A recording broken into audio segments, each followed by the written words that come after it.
शेतकऱ्यांची युवा पिढी त्यांची मुलं शेतापासून लांब जायला लागलेले आहेत। त्यांनी शेतापासून लांब जाऊ नये, नवीन तंत्रज्ञान आत्मसात करून आपल्या शेतामध्ये केंद्र राज्य सरकारच्या योजनांचा लाभ घेऊन आपल्या शेतीचं उत्पन्न वाढवावं, उत्पादित केलेल्या वस्तूंना चांगला दर मिळावा, त्यासाठी चांगली बाजारपेठ उपलब्ध व्हावी, डिजिटल प्लॅटफॉर्मचा वापर करावा, आधुनिक प्रणालीने शेती करावी, या हेतूनं हे प्रदर्शन आपण भरवतो आणि ते यशस्वी होताना आपल्याला पाहायला मिळतं। 4 दिवसाच्या या प्रदर्शनामध्ये या वर्षीचं जर आपण सरासर पाहिलं तर शेती आणि कृषी संबंधित जवळजवळ 400 स्टॉल्स इथं निर्माण करण्यात आलेले आहेत, ज्याच्यामध्ये नवीन आलेले तंत्रज्ञान, नवीन आलेले अवजारं, शेतीपूरक व्यवसायांची माहिती, नवीन खतं, नवीन बी बियाणं, तणनाशक, औषधं, हे सगळं एका ठिकाणी एका छताखाली पाहायला मिळतं। मी आपल्याला सांगितलं या प्रदर्शनाची उलाढाल काल 12 करोड रुपये होते, आज एक 3-4 कोटी म्हणजे साधारण 15-16 करोड रुपयाची उलाढाल होईल। निश्चितच आपल्या मनामध्ये प्रश्न असेल की एवढी उलाढाल कशी? तर दादा, इथं येणारे जे उद्योजक आहेत ते आपल्या मालाला किंवा आपल्या प्रोडक्टला इथं कन्सेशन रेटमध्ये विक्री करण्याचा प्रयत्न करतात।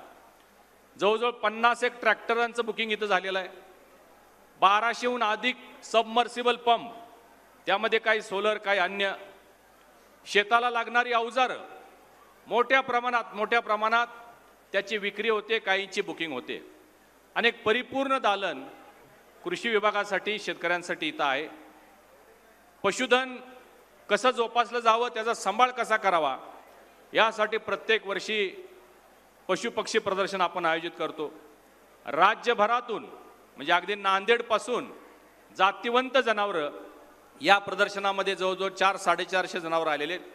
त्यांचंही प्रदर्शन आणि त्यांचं परीक्षण करून त्यांनाही पारितोषिक देऊन सन्मानित केलं जातं। शेतकऱ्यांनी आपलं पशुधन कसं सांभाळावं याची चांगली माहिती इथं दिली जाते। 4 दिवसामध्ये विविध क्षेत्रातल्या शेतकऱ्यांसाठी मार्गदर्शन शिबिरं आयोजित केली जातात। तज्ज्ञ प्रशिक्षक महाराष्ट्रातल्या कानाकोपऱ्यातून तज्ज्ञ प्रशिक्षक येतात आणि ते आपला विषय इथं शेतकऱ्यांसमोर ठेवतात। तसं पाहता कोल्हापूर जिल्हा हा समृद्ध जिल्हा आहे, भरपूर पाऊस असतो, चांगला सूर्यप्रकाश आहे, शेतकरी कर्तबगार आहेत, परंतु आधुनिक पद्धतीनं ही शेती कमी होत चाललेली आहे। आजोबाची 10 एकर शेती असेल तर वडिलांना दोघा भावामध्ये 5-5 एकर झाली आणि त्यांना जर 2-2 मुलं झालं तर ती 2.5 एकर झाली। त्यामुळं क्षेत्र तेच आहे, त्यातून उत्पादन कसं वाढवावं, आंतरपिकं कशी घ्यावी, शेतीपूरक व्यवसाय कसे करावेत, यासाठीचे मार्गदर्शन 4 दिवस सुरू आहे। मिलेटसारख्या गोष्टीचं प्रमोशन गेलं वर्ष आपण सगळ्यांनी तृणधान्य वर्ष म्हणून साजरं केलं, तर मिलेटसारख्या शेती उत्पादनाची माहिती, त्याचं उत्पादन, त्याची विक्री याची माहिती, दुधाच्या बाबतीत, लंपीसारख्या आजाराच्या बाबतीत असे अनेक प्रकारचे लेक्चर्स या ठिकाणी झालेले आहेत। भागीरथी महिला संस्थेच्या आमच्या अध्यक्ष अरुंधती महाडिक यांच्या माध्यमातून प्रत्येक वर्षी 200 बचत गटांना इथं स्टॉल्स उपलब्ध करून दिले जातात, ज्याच्या माध्यमातून महिलांनी उत्पादित केलेल्या वस्तूंना बाजारपेठ मिळते। आणि आपल्याला आश्चर्य वाटेल की कालचा आकडा जर आपण इथं बघितला तर 22 लाख रुपये काल एका दिवसामध्ये या बचत गटांच्या महिलांचं उत्पन्न काल झालेलं आहे। आणि यातून आपण विचार करू शकता की कशा पद्धतीनं बचत गटाच्या महिलांना सुद्धा आधार देण्याचं काम यामध्ये होतं। आपण सगळेजण हे जाणतो आहोत की प्रधानमंत्री मोदीजींच्या नेतृत्वाखाली त्यांनी जे विकसित भारताचं स्वप्न पाहिलेलं आहे, जो संकल्प केलेला आहे, तो संकल्प पूर्ण करण्यासाठी आपण सगळेजण प्रयत्नशील आहोत। त्यामध्ये 4 घटकांचा उल्लेख त्यांनी केलेला आहे: युवा, शेतकरी, महिला आणि गरीब। आणि शेतकऱ्यांमध्ये विशेषतः खूप मोठ्या प्रमाणात लक्ष या केंद्र सरकारचं आहे।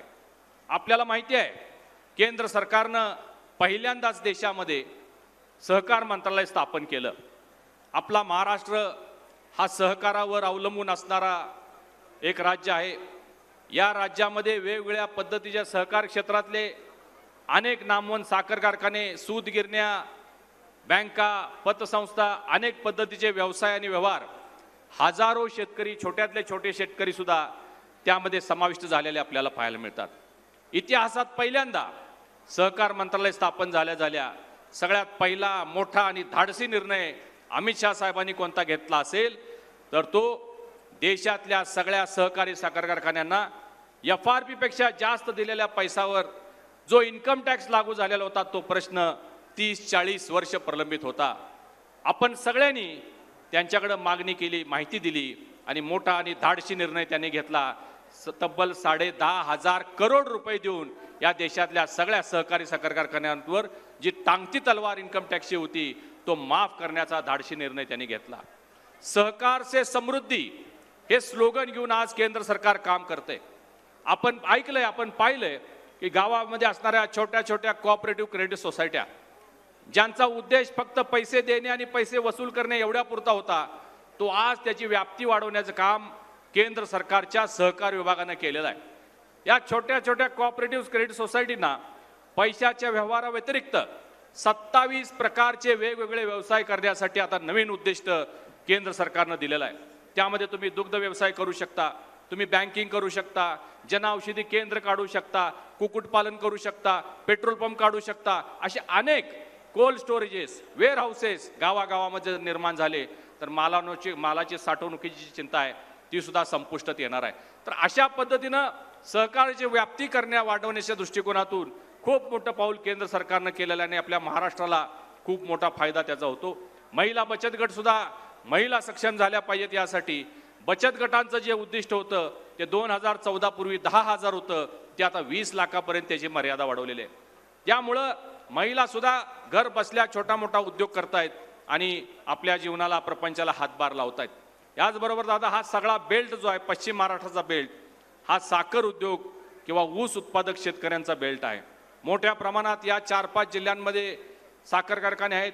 मोठ्या प्रमाणात ऊसाची उपलब्धता असते आणि एक चांगला व्यवसाय म्हणून याच्याकडे सहकार्याकडे पाहिलं जातं.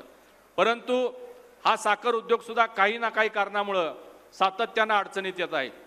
गेल्या 4 वर्षामध्ये आपण पाहिलं असेल की यावर्षी दादा कोल्हापूरमध्ये सुद्धा इतिहासातील पहिल्यांदा सगळ्यात कमी पाऊस यावर्षी कोल्हापूरमध्ये झालेला आहे. दुष्काळ सदृश्य परिस्थिती, दुष्काळ नाही आहे कारण आपले सगळे जलाशय भरलेले आहेत, परंतु ज्या प्रमाणात पर्जन्यमान व्हायला पाहिजे होतं ते झालं नाही. त्यामुळे सुद्धा अनेक अडचणी आलेल्या आहेत. या सगळ्या कॉम्पिटिशनमध्ये जी स्पर्धा सुरू झालेल्या आहे दरांची त्यामध्ये अनेक प्रकारे अडचणीत येत आहेत. कारण FRP आणि MSP या दोन्हीची सांगड अजून सुद्धा आपल्याला झालेली दिसत नाही. FRP प्रत्येक वर्षी वाढत जाते, MSP मात्र साखरेची 3100 रुपयाचा आहे. तर या बाबतीत आपण या सहकार क्षेत्रातले तज्ज्ञ आहात, जाणकार आहात, आपण सगळ्यांनी मिळून थोडंसं केंद्र सरकारकडं याची सांगड कशी घालता येईल याचा प्रयत्न केला पाहिजे. कारण साखरेचे दर आता दादा काल 3400 रुपयावर आलेले आहेत आणि बिद्री कारखान्याचा ऊसाचा दर सुद्धा आता 3400 रुपये आहे. मग आता ऊसाचा दर जर 3400 आणि साखरेचा दर 3400, ही कारखानदारी कशी चालवायची आणि कशी टिकणार आणि कुठवर चालणार? शेतीपूरक किंवा साखर कारखान्याशी निगडीत असणारे जे उद्योग आहेत त्याच्यामध्ये सुद्धा दादा थोडासा आपल्याला अधिकारानं पुढाकार घ्यावा लागेल. मी इथेनॉलच्या बाबतीत बोलतोय.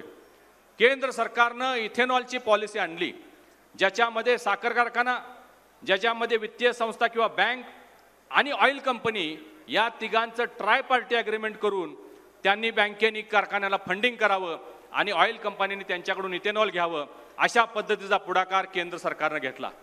परंतु ऑइल कंपन्यांच्या नकारात्मक भूमिकेमुळे हा प्रोजेक्ट फार चालला नाही किंवा पुढे जाऊ शकला नाही. मी महाराष्ट्र सरकारला आपल्या वतीनं विनंती करणार आहे दादा की जर ऑइल कंपनी बाजूला काढून त्यामध्ये महाराष्ट्र शासनानं जर सहभाग घेतला, बँक, कारखाना आणि महाराष्ट्र सरकार, तुम्ही ऑलरेडी दादा आम्हाला NCDC मधून अनेक कारखान्यांना मदत केलेले, पैसे दिलेले आहेत. तुम्ही महाराष्ट्र राज्य बँकेच्या वतीन अनेक कारखाने जे अडचणीत होते त्यांना तुम्ही अर्थसहाय्य करून मदत केलेली आहे. इथेनॉलचे प्रकल्प महाराष्ट्रामध्ये प्रत्येक कारखान्यावर होण्यासाठी एक चांगला उपाय हा होईल की महाराष्ट्र सरकारनं जर हमी घेतली आणि त्या पद्धतीने जर हे प्रकल्प दिले तर ऑइल कंपनी काय माल घ्यायला तयार आहेत, बँकेनं मदत केली तर हे प्रकल्प उभे राहतील आणि मोठ्या प्रमाणात एक पथदर्शक मॉडेल, इथेनॉल निर्मितीमध्ये पथदर्शक मॉडेल हे महाराष्ट्र ठरू शकेल. कारण आपल्याला माहिती आहे की इथून पुढं इथेनॉल हे आपलं भवितव्य आहे, ग्रीन हायड्रोजन हे आपले भवितव्य आहे. भविष्यामध्ये मोठ्या प्रमाणात त्याची मागणी आहे. आज सुद्धा आपलं जे उद्दिष्ट 20% उद्दिष्ट इथेनॉल मिश्रणाचं जे आहे त्याला सुद्धा 2027 पर्यंतचा कालावधी आहे. तर यामध्ये महाराष्ट्रानं जर पुढाकार घेतला तर इथेनॉल प्रकल्पही होतील, साखर कारखान्याने त्याचा फायदा होईल आणि प्रसंगी शेतकऱ्यांना खूप मोठा त्याचा आधार होईल. तर या बाबतीत थोडंसं दादा या कोल्हापूर जिल्ह्याच्या ऊस उत्पादक आणि साखर उद्योगाच्या वतीनं मी आपल्याला विनंती आणि आवाहन करणार आहे. आज या कार्यक्रमाचेच खरं म्हणजे खूप व्यस्त आहेत, तुम्ही पाहताय अनेक सगळ्या महाराष्ट्रामध्ये घडामोडी होत आहेत. त्यामुळे प्रमुख पाहुणे आज सन्मान्य मुख्यमंत्री एकनाथजी शिंदे साहेब येणार होते, राधाकृष्ण विखे पाटील साहेब येणार होते, परंतु सगळ्या व्यस्त उपक्रमामुळे येऊ शकले नाहीत. परंतु आमच्या विनंतीला मान देऊन महाराष्ट्राचे लाडके उपमुख्यमंत्री अजितदादा यांनी आपल्या व्यस्ततेतून इथं येऊन या कार्यक्रमाची शोभा वाढवली. मी त्यांचं स्वागत करतो. चंद्रकांत दादांच्या बाबतीत काय सांगणार, म्हणजे काल ते सकाळी पुण्यात होते, दुपारी सोलापूरला पोहोचले, संध्याकाळी सोलापूरचा कार्यक्रम केला, रात्री उशिरा निघाले, पहाटे पोहोचले, पहाटे आता तिथला कनेरी मठावरचा कार्यक्रम करून आपल्या कार्यक्रमाला हजेरी लावली आणि इथून थेट ते पुण्याला निघाल्यात. 6 वाजेपर्यंत त्यांना पुण्याला पोहोचायचं आहे. म्हणजे एवढ्या व्यस्ततेतून सुद्धा त्यांनी आपल्या विनंतीला मान देऊन ते इथं उपस्थित राहिले. मी त्यांचं स्वागत करतो. आदरणीय पालकमंत्री मुश्रीफ साहेब ज्यांच्या हस्ते आपण परवा या कार्यक्रमाचा शुभारंभ केला, त्यांनी अतिशय सुंदर मार्गदर्शन केलं आणि आपल्या जिल्ह्याच्या सगळ्या ज्या वेगवेगळ्या पक्षांची मोठ बांधून एकत्रित चांगल्या पद्धतीने काम करतायत तेही आपल्या विनंतीला मान देऊन उपस्थित राहिले. आणि एबीपी माझा, उघडा डोळे बघा नीट.